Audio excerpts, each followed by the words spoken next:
What is up, everyone? Welcome back to our channel, How to Add Categories in Shopify. Welcome back to Tagman. Today, I will show you how you can add categories in Shopify. First, let's open our Shopify. Then make sure to log into your account. From here, navigate to your left and go to the online store. Next, go to navigation over here. Now, under menus, click on main menu over here.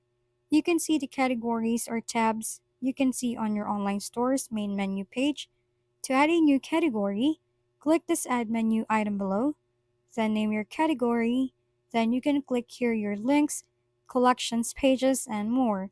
In our case, let's select a collection, then select all collections, click add below, then here just click on save menu. To see if it's already reflected, just click this eye icon beside your online store to see its preview. And there you go, you already have our new category. If we've been helpful, kindly give us a thumbs up and don't forget to hit the subscribe and bell button for more contents. For any questions and suggestions, comment down below.